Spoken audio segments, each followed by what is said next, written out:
You got your Mega Mac guys here on Birds 365. John McMullen Jody McDonald. We're going to get our boy Rob Motti up here in a little under 20 minutes. Lead writer for the Associated Press covering the National Football League. Should be always interesting talking to the Mighty Man Eagles and the upcoming NFL draft schedule release. And yeah, Jeff Kerr was right because I watch way too much NFL Network. I have it on in the background whenever we're doing a show, and when I get off the air with you, it's always on. So I'll sit down, Good Morning Football, all their shows all day.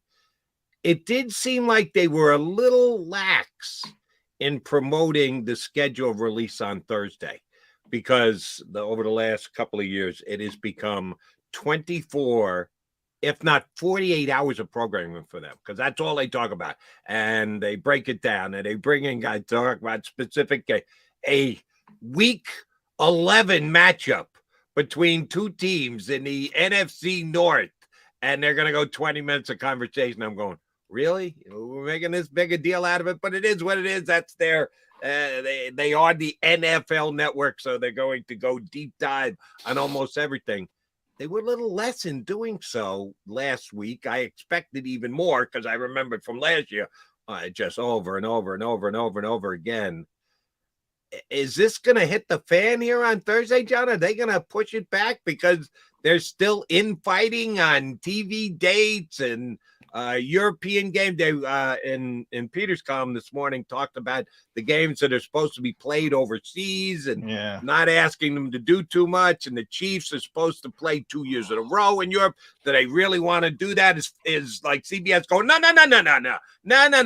We don't want a 9:30 in the morning game with Kansas City. We want Kansas City 4:00 Eastern. You're tinkering with our ratings. Is there a chance that this stuff might not get done on time by Thursday?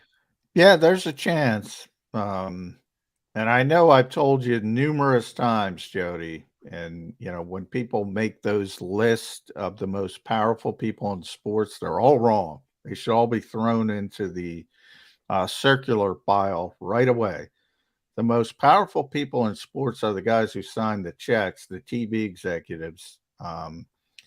And what they want, they tend to get. And obviously there's a lot of haggling because they all pay a lot of money for these games, and they all want the marquee games, and they all want the marquee games in the spot that will get them the biggest ratings, which is generally prime time. And, there's a lot of moving parts there. You got to make everybody happy. In some ways, it would be better for the NFL if they could narrow it down to a couple partners, but then they wouldn't make as much money. So it's a give and take. And because they have so many people they got to make happy, all of a sudden, how do you make so many people happy? You can't. And that's the problem. That's why it takes so long. And give Goodell and his staff, and believe me, it's not Roger who's handling this stuff. He's got people that he has getting into the weeds on all of these details and the like. He's the overseer, but he's not sitting down on a daily basis with the television executives and his committees and the like to work through this stuff. Others are doing it, and then he comes in and oversees everything. You're right. There are now so many cooks. Too many cooks spoil the broth. Fox, CBS, NBC, ESPN/ABC, and Amazon, and they're all fighting for their little piece of the pie. And oh, by the way, their little piece of the pie, and I chose that phrase specifically, is billions of dollars. Even though it's just a little piece of the pie, it's billions of dollars, and that's why they have this infighting. And I'll take everybody off right now. And don't kill the messenger here. You know who gets shortchanged, John? You, me, all the Eagle fans, John Q. Public. They get the short end of this stick because the thing that they're striving for, or at least from the television side, what the guys are grasping for is flexibility. Because you and I can sit down and look at the schedule right now and say, here's a December game between this team and that team. Man, that's a must-watch game. You got this team again. And then injuries happen. And then teams aren't as good as expected. And all of a sudden, that second week of December game is like, yeah, why would I want to broadcast that game? You're talking about 2-10 against 4-8. When you thought before the season's a rivalry game, they're both going to be good fighting for the division. Now that game stinks. Well, the team that paid the television outlet that paid billions of dollars for that game wants to get out of it in the worst way. And they get Goodell on the phone. Hey, you know how much we paid you this offseason. You got to let us flex out of this game. This is not a worthy game of a primetime slot, blah, blah, blah.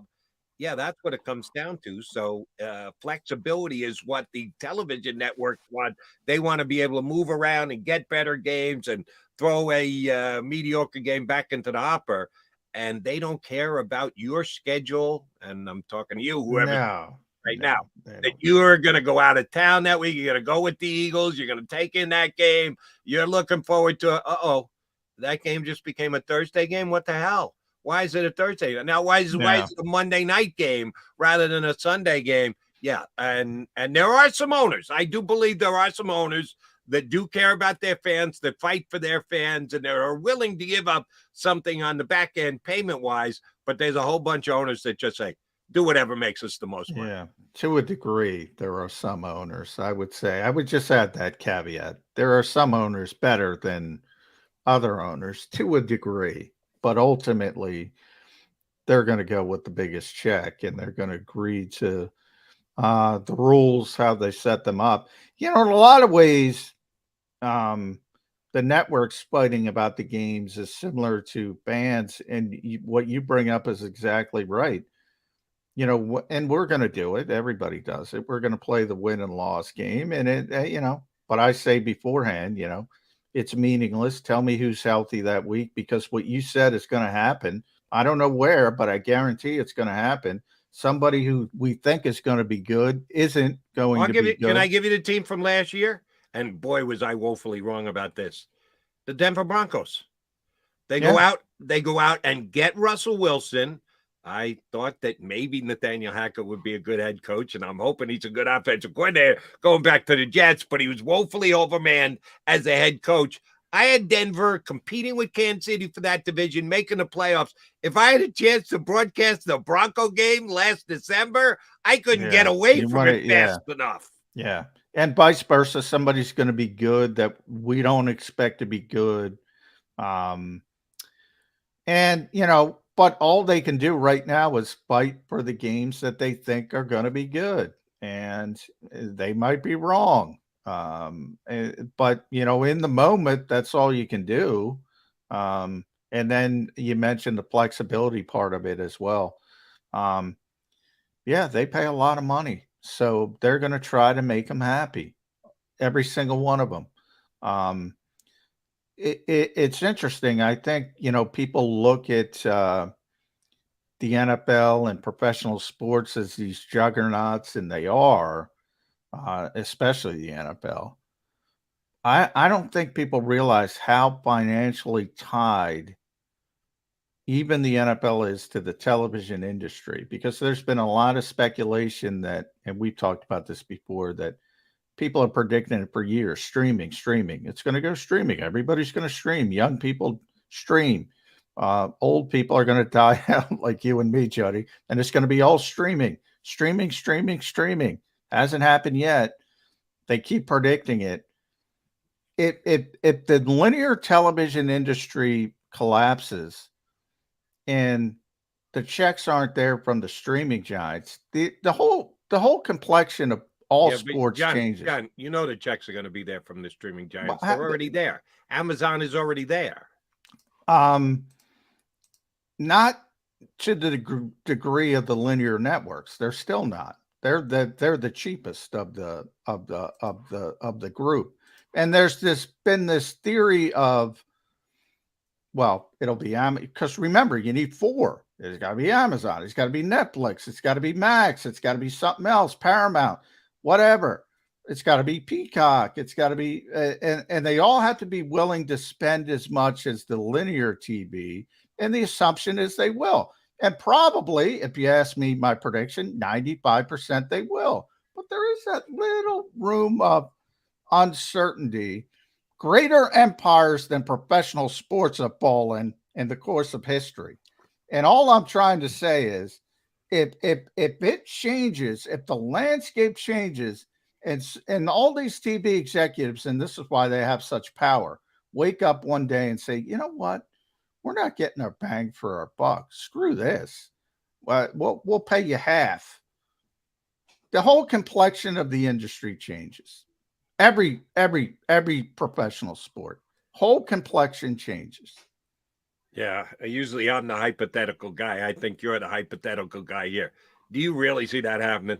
What's the percentage chance of that happening? The network's going, yeah, we're in a better position negotiating wise. We can actually pay less. Well, here's when why was something got cheaper these days on that kind of a level? Well, exactly. Professional sports is the exception, Jody, not the rule.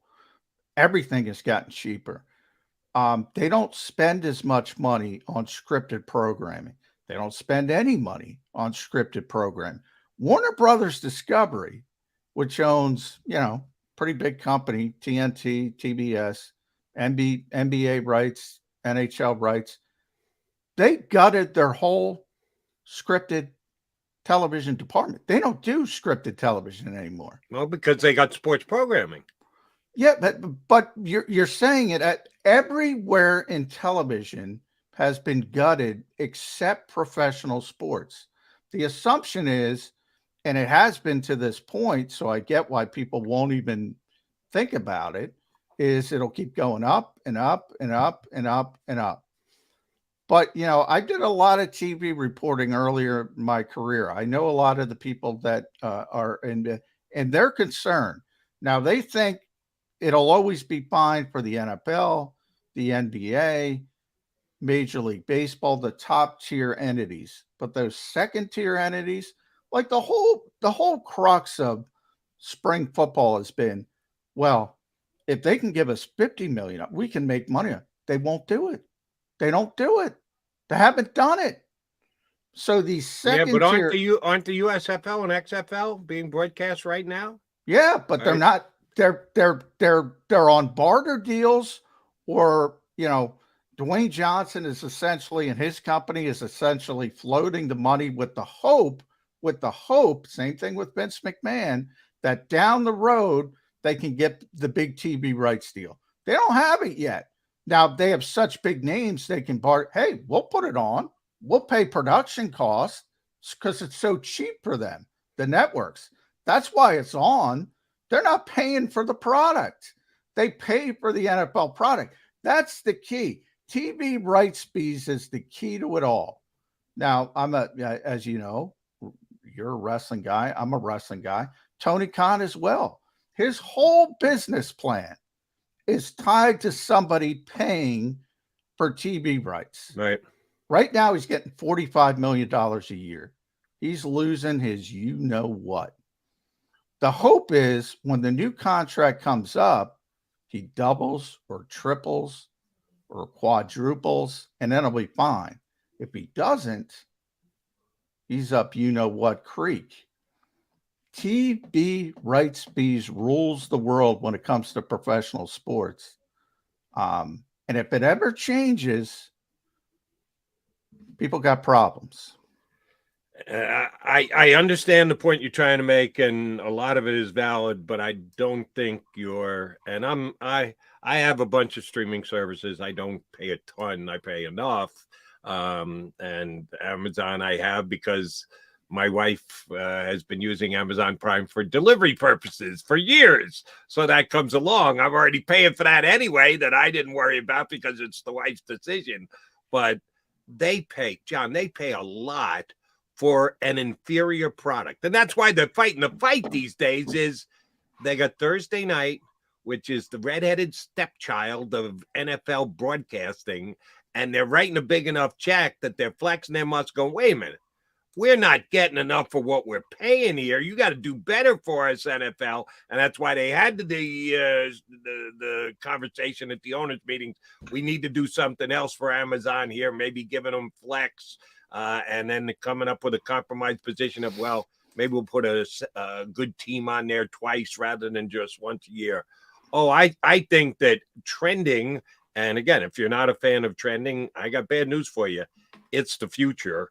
I don't think it's going away anytime soon. I think it's only going to get bigger. Can it someday take over everything? I don't know that yet, but I certainly believe that Amazon is not sweating their partnership with the NFL as of right now. They're No, trying the to leverage it NFL, into a better position. don't get me wrong. The NFL's the king. The NFL has nothing to worry about right now. It's the secondary sports that have a lot to worry about right now. A lot to worry about. Even the NBA, there was a little bit of concern with the NBA in Major League Baseball, but they have nothing to worry about right now. But right now is right now. And, nobody knows where this is going 10 years from now. There's a lot of uncertainty when it comes, because all you have to do is look at TV rate. They've been gutted to the point of, 33 million people used to watch, network television on a daily basis. The top shows. If you want to go back further, I'll always remember, and you'll remember the show MASH. It was so popular in its time. Still, I believe today, the finale of MASH is the largest viewed television program ever. Super Bowls have gone over it, but scripted television show. It was like 60 million people. Now, if you get 2 million people, 2 million, that's a success. At some point, again, the NFL's one of the reasons the NFL is so popular is because it has been the only product that has not suffered when it comes to television. And that includes baseball. They've all suffered. Basketball, they've all suffered. The NFL has not. And that's why they have the strength they have. People's downtime, how they spend their non-working hours, has become completely fragmented, except for the National Football League. They hold their own. It doesn't drop off. Everybody else trends backwards into what they were 5 years ago, 10 years ago, 25, 40 years ago. Yes, you are right, John. Not the NFL. And that's why it's just a balancing the feelings, the wishes of their partners. But do I think they're worried at all about what it's going to be like 10 years from now? Nah. They know that they've got the golden goose, and they play those cards quite well. He's John McMullen. I'm Jody McDonald. Coming up next, Rob Addy from the Associated Press, their lead NFL writer, jumps in on Birds 365. Weather